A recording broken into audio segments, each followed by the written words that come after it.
Hi, Hannah. Hi, Arabella. How are you? I'm okay. The How's spring? It's nice. It's Yeah, so nice. I know. I am very grateful that we have the reprieve from uh rain for just a few days. yeah. Although it is why I moved here, so I can't complain too much. For rain? Yeah, I grew up in Colorado and then spent 5 years in Arizona and decided to move to the cool blue north. So Ah, I love that. Yeah. Where in Colorado are you from? I grew up in Denver, went to Colorado State, Nice. Fort Cool. Collins. I have Yeah. a friend. Hi, this is Jean. I don't know if I'm showing on your screen. You are. Hi, Jean. Hi, good to see you guys. I have a friend from Colorado and he moved to Vermont and he said that it was really difficult to adjust to the cloudiness here when he was in Boulder and it was sunny all the time, he said. Mm, Has yeah, that I have been opposite. I have okay? fair skin and blue eyes, and I hated all that sunshine. I find cloudy days to be soothing for a Yeah, while. Yeah, yeah. They're cozy. They Yeah, can be, yeah, but today was certainly gorgeous. it was. absolutely. Can't complain. My my roommate when I was in law school was from Montana, had lived in Colorado for a while, and the thing that she couldn't get over was she was like, I feel claustrophobic. Like I'm like used to seeing the horizon. And I was like, Yeah, well, we had the horizon here. It's just a lot closer. yeah. Yeah, and driving home sometimes late from work, I can see the moon rise 2 or 3 times as I move around. Yeah.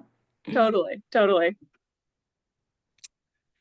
So, Well, we'll give people a couple minutes to Yeah. join before I know Stan told me he wasn't able to make it tonight, but okay. um a quorum is two committee members. So we All have a right. quorum and can continue with our business tonight no matter what. Great. But And we'll I'm give sorry people I missed last time. I was in Texas with big horizons at Oh that. yeah. Yeah.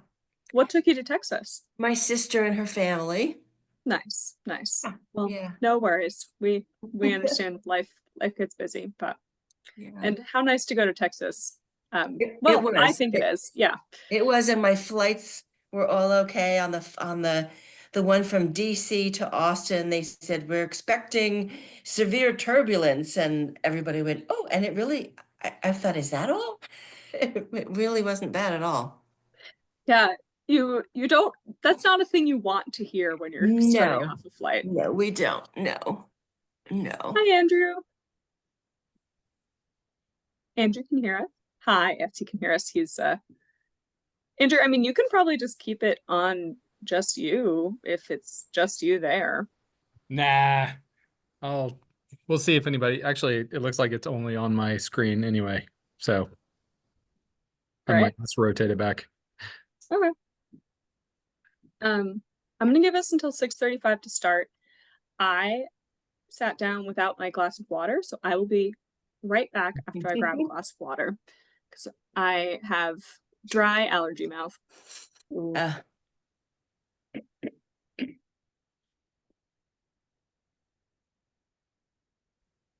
So I got on Zoom before, I was the first one, and it immediately said, recording has started. How did that happen? Just you hanging out. And I have the power, I guess. Or Excellent. is it set up? Is the Zoom meeting, is your Zoom meeting set up to start I, recording I when think it? it starts recording to the cloud Yeah. whenever the first person gets on. So Mhm. hopefully you weren't sitting there too long. Hopefully not, but I can always trim it before I upload it to YouTube. Hey, Yeah. All right. It's 6:35. I think we can get started. I think today will be a fairly short meeting. Just kind of going over goals and objectives, making sure we get the last kind of new one approved.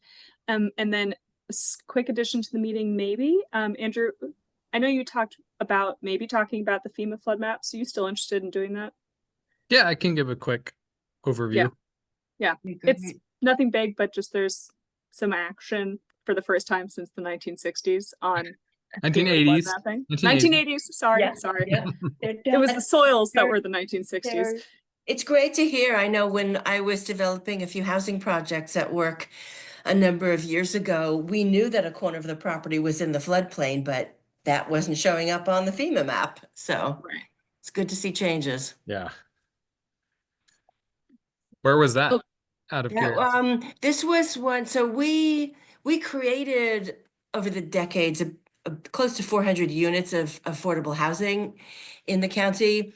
This one we were wanting to redevelop a while back, and it's a really sad little property. It's at the South Street, right below the bridge. There were two houses there.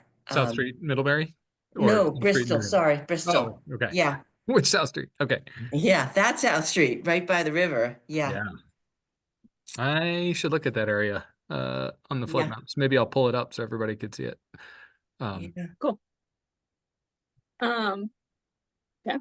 So yeah, let's while Andrew's pulling it up, then I'll give him time to do that while we just get the bits of admin sort of things done. So the first thing for today's review of last month's meeting is that it didn't happen because it was only me, Andrew, and Stan. So y'all didn't miss anything. That means kind of the what we need to do tonight is first, last year, Arabella, you were on the team, and Jean, they're new to you, but we put together goals and objectives for the natural resource chapter. And I had the committee look them over, tell me if, just to review, refresh in the brain, and tell me if they had any edits. I did not receive any edits sent to me. Do either of you have things that you want me to, or that you want to talk about now? I read them earlier this evening, and I do have some suggestions. I tend to be like an editor at heart, and they're great. But there are a couple of, I want to send comments, which I will email to, and you can send to everybody on the committee. One of the things I think about is talking about assets, like we'll protect the private and public assets. I wonder if there's a better term for that. A resource is an asset. And I agree. So I think, Arabella, I think it was you who made a comment on one where you preferred the second over the first. And I agree with that. I think that's right on. But one of the things I'm wondering about is there an overarching statement of purpose for this committee? We've got these separate divisions, and I'm wondering if we've got a visioning statement that just sort of brings it all together at the start. So this is what we want to do overall. This is what we're tasked with. And now we're going to look at the different parts and pieces of that. Does that exist? To my knowledge, it does not exist. Andrew, do you know if I'm... No, I was just looking at the Flood Ready website quickly to see if there was. Oh, yeah, sorry. No, overarching you're statement. fine. Yeah, no, that there is no statement, at least in the goals and objectives chapter. Yeah, so maybe we should be putting together a mission statement for that. Just the goal, the overarching purpose of this committee. I know that there's one for the entire plan as a whole, but yeah, like what is it that we want to do here? Okay. Yeah. Okay. I can Okay. send that to the committee. Arabella, does that, do you have any thoughts or things you want me to write down and communicate to other folks? I think that's a good idea. So this would be for the whole natural resources chapter is what we're talking about. That's my thought, yeah. Okay, I think each chapter should have an introductory statement or two. I do wonder, I've got the link to it. I It- do wonder Maybe it's there somewhere. if we just haven't pulled it, if the very intro, yeah. Boop-a-doo. No, I guess we just launch straight into Surface. There is no executive summary. Okay. So I think that is important for an executive summary to just kind of be like, these are the things that we are covering in this chapter. These are the overarching goals. And then we'll break them down into subsections. So I can draft some language for that. And I had one other thought, something that came to me, and I don't want to monopolize here, but when we're No, talking about, please do. okay, when we're talking about agricultural practices, referring to best practices, and I recently had a reason to go and look at that because of things that are happening in my neighborhood with the Goodrich Farm. And I'm reading that things are legal. I'm thinking, how can that be possible? And they're possible if you're following these quote unquote best practices. And I'd really like us to look at that because I feel like I support farming, of course, but we're poisoning our land. They're growing cover crops and then they're spraying herbicides all over them to kill them come spring, which is along Shardvilla Road. There are acres of brown rotting fields.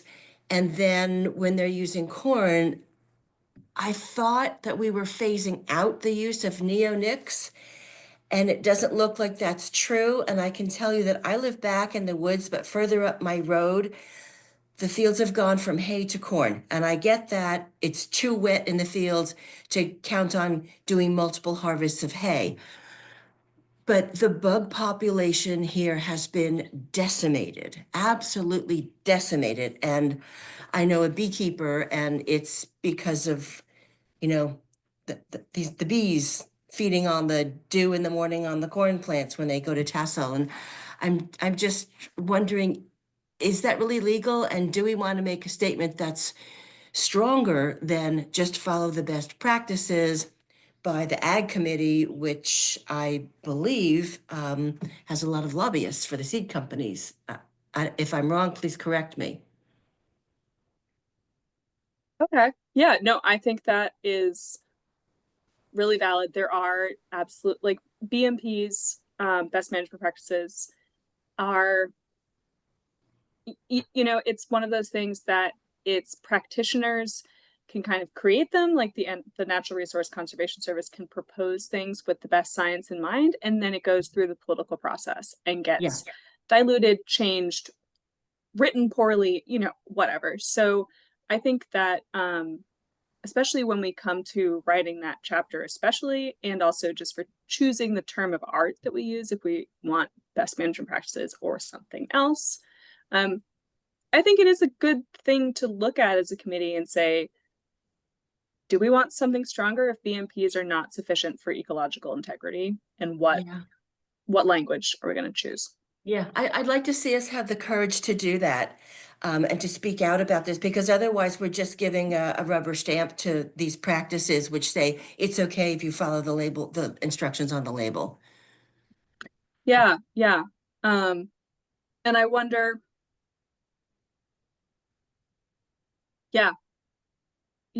we'll have to think. Just a I'm like, thought. I think it's a really good idea, and it's just coming to mind that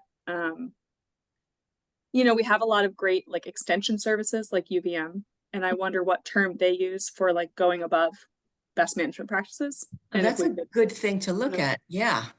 Yeah. Okay. Yeah, if you could kind of set the best minimum practices or best management practices as the minimum at sort of the floor, like at least this, and actually looking at it. I mean, this is one of like the regional plan carries some weight, but in terms of agricultural practices, I'm pretty sure nobody's going to the regional plan to like, enforce things, but right above it, right above the encourage implementation of best management practices is encourage protection, enhancement, and sustainable stewardship of the quality of agricultural lands to minimize off-farm impacts. So Yeah. in theory, some of that's in there, Okay. but it's not real clear, especially if you're jumping to the best management practices. So there probably is some rewording in that. Yeah. Goals. At the very least, making those two things fit together to better Right. communicate. Like BMPs are a minimum, and they may not actually be what is best ecologically. We could do better. Okay. Thanks. Okay, I think that is great. Okay. Anything else that leapt out to you from last year's draft of the goals and objectives, Jean or Arabella? It seems like it was January, February, not last year. Yeah, well, it was I mean, we talked a bit about it January, February, but all the language that we've written, we wrote in April last year, which is wild. I know. Time flies. Okay. So we'll send that out. I'm sure that will get people kind of talking and thinking about this as well. The new piece of language that I just drafted was for the flood resilience. I created some language that was based upon the what did I pull it from? I said it down there. I pulled it from the municipal plan flood requirements, like section of the state, like them talking about this is the new thing that we should have. Just starting, and I got feedback from folks through email, and then we'll also talk about what y'all thought too. So to start, I drafted 2 goal sections, 2 goal statements, and one piece of feedback got from Arabella. Not Arabella, excuse me, Deborah. Deborah said she preferred the second goal over the first because the second seems broader and more consistent with the goals of other section of the natural resource chapter of the plan. Let me just share my screen so that when I'm talking about the second goal, you can see what I'm talking about. Share. Oh, the host isn't allowing sharing for this meeting. Oh, let me just. That might be Arabella. Oh no, I think it's Oh, is it me? No. Oh, it's you. Maybe. Okay. Hold on. Yep, I can make you co-host. Amazing. I won't throw Arabella under the bus. Even though she was the first one on. All Okay. right. You should be good. Perfect. Thank you, Andrew. Okay. Can you all see my screen okay? Yes. Okay, great. So these were the 2. So this is the new flood resilience section, goals, and we'll just start with goals. So the 2 were to reduce the risk of flood damage to private and public assets, and the second was to maintain, protect, and improve. Excuse me while I take a glass of water. Improve flood resiliency in the region. I agree. Second one is much more broad, and a bit more focused on not just damage control, but also planning ahead, improving what we have. Would y'all feel comfortable going with goal 2? I like it. Okay. Yeah. Goal 2. Great. Okay. And then well, let me just start by reviewing. I created just 4 goals or 4 objectives saying that to maintain, protect, and improve flood resiliency, we will do these 4 things. First, assess the region's flooding problems and flood protection assets. 2, protect and or restore flood protection assets to moderate flood impacts. 3, work with communities to update or develop bylaws, road and bridge standards, non-regulatory incentives and capital programs to protect essentially floodplain assets, flood prevention assets. And 4, direct future development towards flood safe practices. So essentially it's figure out what we have, protect and improve what we have, help people plan for the future, and in the future don't develop in the floodplain. In A, I would say assess the region's flood risks or flood risk areas or something rather than problems. Okay. If other people like that. I like that. I'm sorry. Flood risks rather than problems. Is that right? Did you say flood risks? And did you use a second term? Or don't- risk areas. Okay. Yeah. Flood risks Yeah. areas. Okay. Yep. I like that. Yeah. Problems is, You it's know, a we write judgmental these term. things and then we go back and we review them and change them. Exactly. Yeah. And I know like maybe assets is a term that we should evaluate and maybe change. But looking at B, protect and restore flood protection assets to moderate flood impacts. Do y'all have thoughts on revising that, or does it feel okay for now? Sounds okay to me. I can go with it. Okay. C, which is a bit wordy, but again, kind of pulled directly from Flood Ready, or from the municipal planning requirements from the state. And it's talking about updating or developing plans for bylaws, road and bridge standards, incentives and programs. When I read this earlier, I wanted to make it even longer. Okay. Yeah.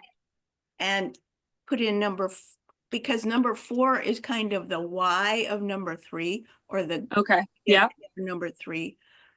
So like or I guess there's C and D, not 3 and 4. Anyway, so maybe at the end of whatever we want in 3, say, in order to develop things in flood safe areas, or Okay. and I know you're not. Or maybe like in order to. Well, so I agree, and 3 is about more than just development. It's also about like rehabbing roads and bridges, or I mean, I guess like bylaws can be more than just planning. So maybe take the bylaws piece out of 3 and put it with 4. Oh yeah. Okay, so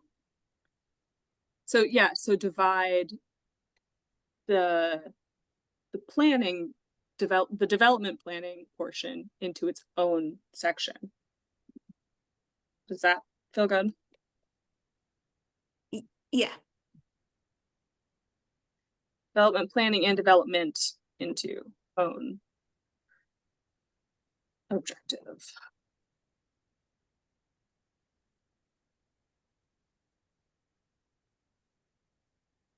Okay.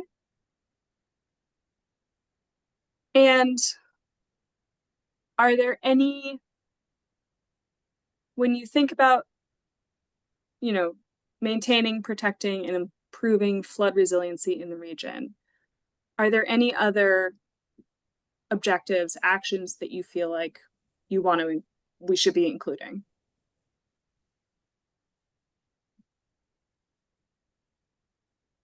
Do we need to cite, like, I know there's like best management practices for floodplains or something, like, is it, I mean, it seems like putting that kind of thing into this is, I mean, if it's a statute, you're gonna have to obey it, and, you know, depending how long this text stands, you know, 5 years from now, there could be a totally different statute, and if you've said Mhm, mhm. probably it's not necessary. But it is. So I will say that the flood resilience section is kind of interesting because, I mean, as with the rest of natural resources, it's not just natural resources that we're protecting when we're thinking about flood resilience. We are also thinking about transportation and housing and all of that. And so some of those other chapters and committees, like transportation, is thinking about floods and, like, you know, emergency management. Andrew thinks about flooding all the time. So we as a committee kind of need to think about how to strike the balance between, like, writing a section of this chapter that talks about, like, flood resilience as a whole, because this is where it gets to stand on its own, but also with the understanding that, like, we can be like, for detailed information about floods and transportation, see this chapter. I'm wondering if, in order to help increase buy-in, if we might want to say, for the purpose of protecting life and property, Mm, blah, blah, blah, blah, blah. Because I know a number of people who've, you know, they've had their homes washed away up in the Northeast Kingdom. mm.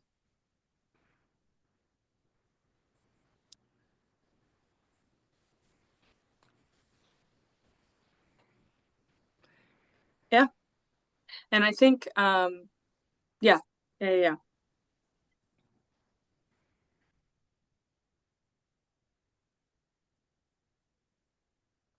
Okay. So to me, it sounds like we've still got some more things to iron out with flood resilience, but this is the first time that like, we've written it and folks have gotten a chance to give feedback. So I can take this and draft some new language incorporating these comments. Yeah. Any last thoughts on that flood resilience section? The only thing is there's, like, whatever it is, Microsoft Word or Google or whoever, sometimes doesn't like resiliency and it wants resilience, and Mm, I'm not sure how many words are there and what's the correct use. So I don't know if there's, oh, okay. Yes. I found that those programs often are grammatically, they suggest incorrect grammar. I know. Who will notice? Well, Jean, if you've got your editing brain on, you will notice. And apparently, and Arabella has noticed, so we know who will notice. Okay. But yes, it's a good point. Okay, so those were the two things that I wanted to go over that were on our agenda items today. For the next meeting, and I will send this out in an email, but for the next meeting, I will work on like incorporating these changes and getting them out to the committee. We also, over the past year, 2 of our Eco AmeriCorps interns worked on updating and revising all of the maps and tables or charts that were in the chapter. So I'm going to send that out to the committee just for another set of eyes to look them over and get comments on, do they make sense? Is there an error? Are we leaving something out? Just of the set we have right now, you know, as we're writing the chapter, if we figure out later on that we need another chart, we can absolutely do that. But just looking at the set we have now. that sound good? Yes. Okay. Is that Uh, separate from the working version? The e-links, is that a separate maps and That tables? is, boop-a-doo. Or is it I, already in there? the working version, wait, I have a note on this in working version. Yes, so the working version has updated figures, maps, and tables, Okay, cool. thanks to Leander. Which I also should say to the committee, because since Leander was working with us, it's important for y'all to know the Eco America program had its funding ended, and so we offered to keep Leander on through the end of his term as like a intern or a staff member, but he has chosen to end his term as Eco America early with the end of the program, and so he is going to do a Knowles course until he goes to grad school for physics. So we will miss him dearly, but he's going on to do some really, really cool stuff. Yeah, sounds like you will be okay. Yeah, he's gonna be okay. Also, physics, amazing. But yeah. But yeah. Okay, so that's me. Andrew, do you want to talk FEMA flood maps for a bit? Sure. And it maybe I can talk with you about kind of picking up Leander pieces and working with you on goals and wording things. Yeah. Because there's some things that kind of jump out at me for maybe ways to combine a couple of those. Okay, yeah, sounds great. We're due to have a meeting with each other anyways. It's been a Yeah. while. Yeah, so as Hannah mentioned, I work primarily in emergency management, which ends up being a lot of flood resiliency things. And maybe Hannah, if you want to stop Oh, I will your stop share, sharing. I Yep. I can put mine on. So I'm not sure, Arabella, you might have been on my list. We sent out some things. So USGS and FEMA are in the process of updating their special flood hazard areas, so also known as 100-year floodplains or 1% chance of flooding floodplains.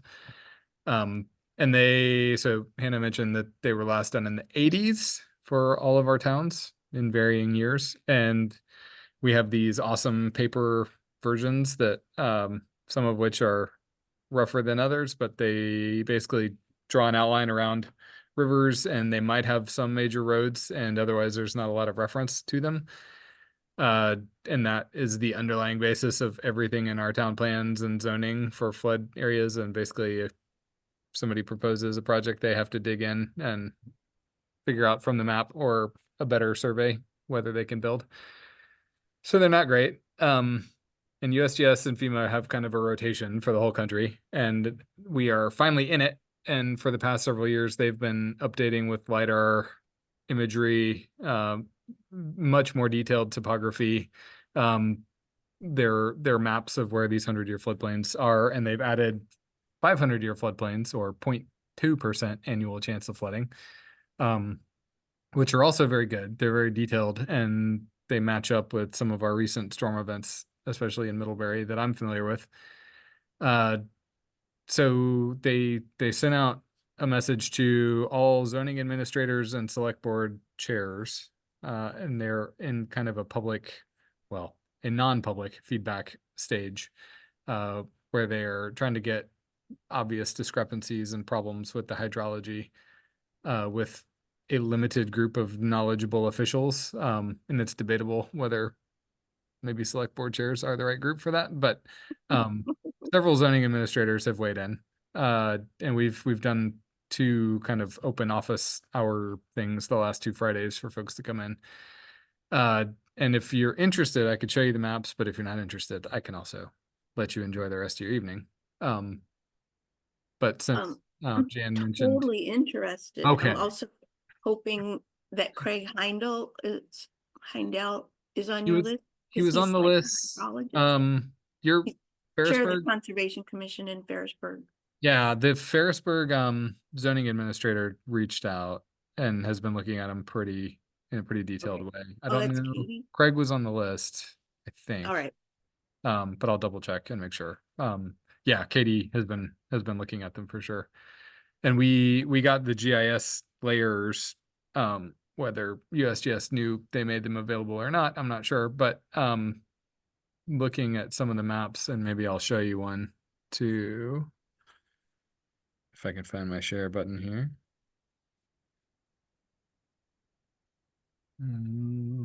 Okay, so can you guys see a map, a very colorful map? Yes.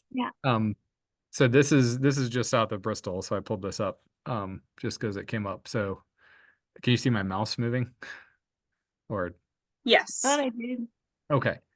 So USGS put together these maps with their new layers overlaid on ortho imagery, and they have a multitude of colors. They're formatted for 2-foot by 3-foot printing, which means when you actually come down to the legend, you can't read the legend if you print it smaller than that, and you can't look at the legend while you're looking at the map. So they're pretty awesome. And they're good for some reference things, but we realized that if you wanted to actually look and see where there were differences in the previous maps, they were not very helpful at all. So we took their GIS layers, and these may or may not be any more useful, but they were fun to make.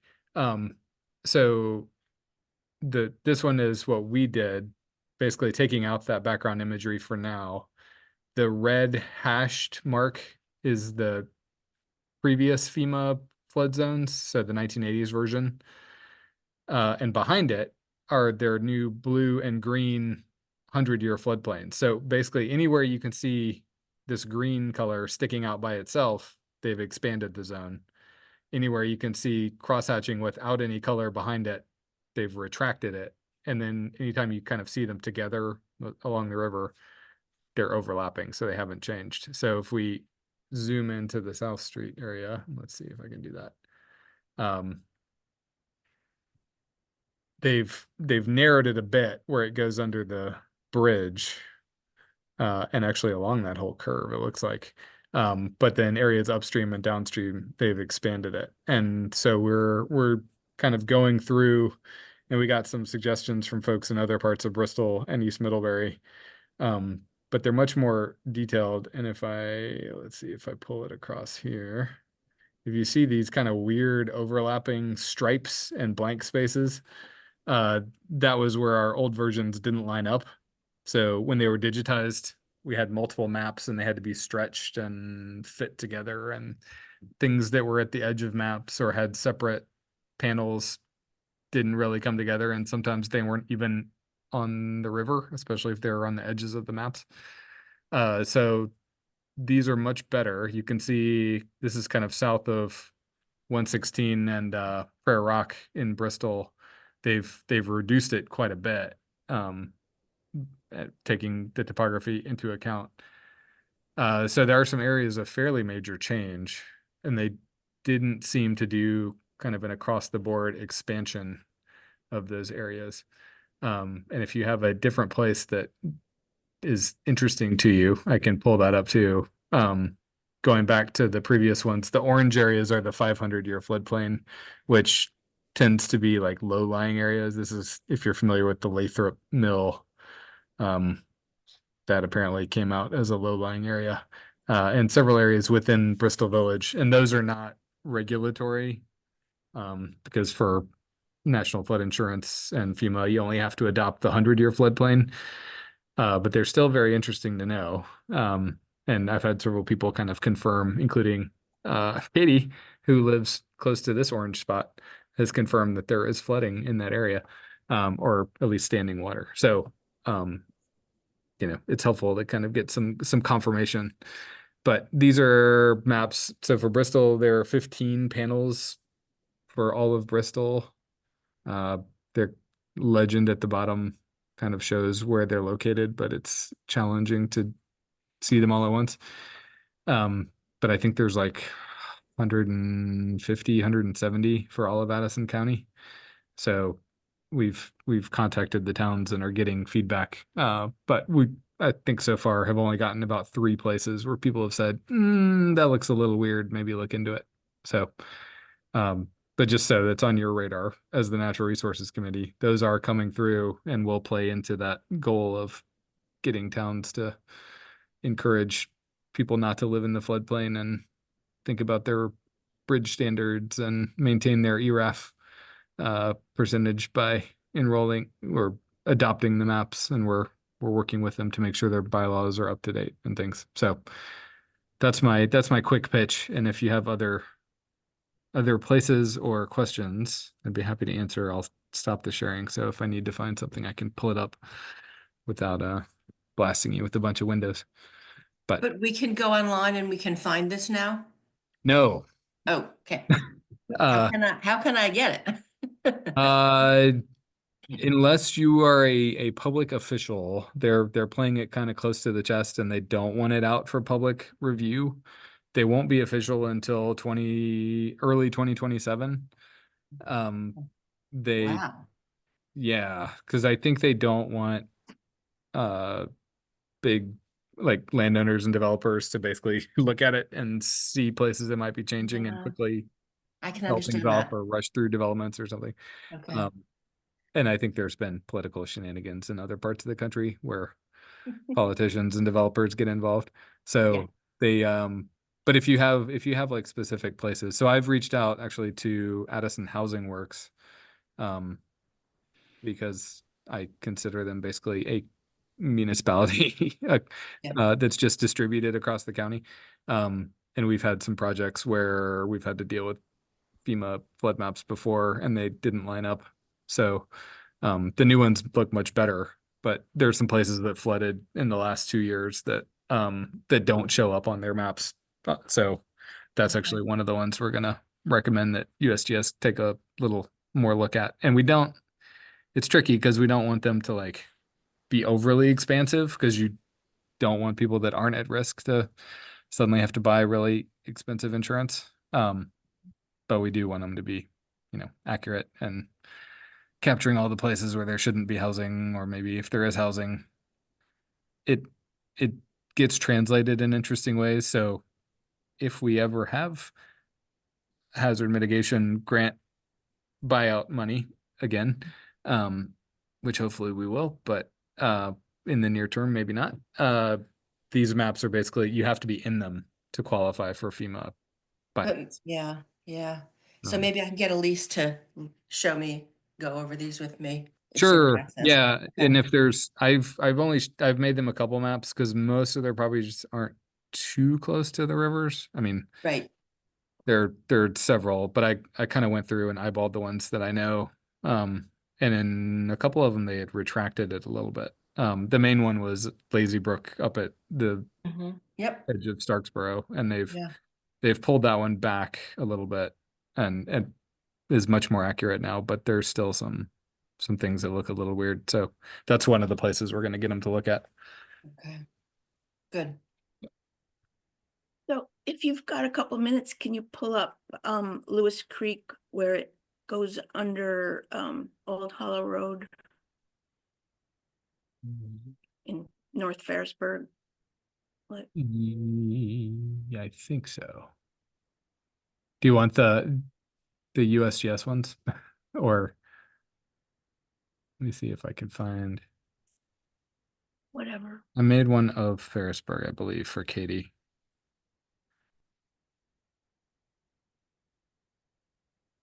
And I may have to get you to give me directions on it. See if it crashes my computer here. Sure. Let's see. Okay, so can you see? Yeah. There's Ferrisburg. There's all of it on one map. So Old Hollow is off Route 7, north of. Yeah, it's almost in Charlotte. Okay. Ross, So go yeah, east. Oh, so let's see. Is Lewis Creek that's this one? Lewis, yeah, that's Lewis This Creek. one up? That's Okay. probably. Let me zoom in a little bit. So we do have footprints of all the buildings. I'm not sure if on this scale of map they will show up, but yeah, it looks like they've expanded it along a lot of that width. So anywhere that there's blue, so the difference between green and blue is just that green is where they did a more detailed study, apparently. So, but they mean the same thing. So the green and blue areas are both the 100-year floodplain, and it looks like west of the railroad tracks, they either used a different method or did something slightly different. But I tried to keep the colors the same because that's what they use on their panels. Mhm. But yeah, it looks like there's not, well, it looks like they're more accurate in the northeastern part, and then the further west you go, the bigger it gets. So they've expanded it quite a bit. Cool. And it would be interesting to look like right at where it crosses Route 7. And part of that you can see where it in the uppermost corner, it doesn't really follow the river. Like it's to the outside of the actual stream, and that's probably just a relic of the paper map being stretched at the edge of the map. So that tends to be the place where we find the most weirdness and not matching up and other things. So yeah, so I've been looking at Lewis Creek and Starksboro quite a bit because we've got some projects going on along 116. And they've expanded it uphill quite a bit in that area too. Any other places that I should say, so this is the one with the 100-year, and if you put the 500-year, you can see all these little spots that are basically low-lying depressions, that a lot of them line up with wetlands. But you can see some interesting little places. Let's see if I can zoom in on this one just north of Virgins, where you can see the drainage ditches. They often run north, south, and east, west. And there's some really impressive ones like in Bridport and Addison, where, just all the farmland is drained and you can just see these like claw marks. So they were able to pick up pretty incredible detail. Trying to think if there's anything else in the Ferrisburg area that Katie was asking me about. They didn't seem to change much on the main stem of Otter Creek. I think those didn't change a whole lot, although it looks like by the bay over here they've expanded it. So I'll eat my words on that. But the bigger rivers, and like Cornwall Swamp didn't change a whole lot. There were some things around the margins, but you don't see big areas there. It tended to be more kind of headwaters and smaller streams that got the big changes. And I guess what is this, a wetland area in kind of Yeah, in northeast? Ferrisburg. Okay. Yeah. Yeah. It'd be interesting to see, I haven't done it yet, but to see how this matches up with UVM's Yeah. floodplain. So UVM did this like satellite computer modeling, what does the floodplain look like now project that is super detailed, very interesting. And it would be interesting to see how that goes up against this layer as well.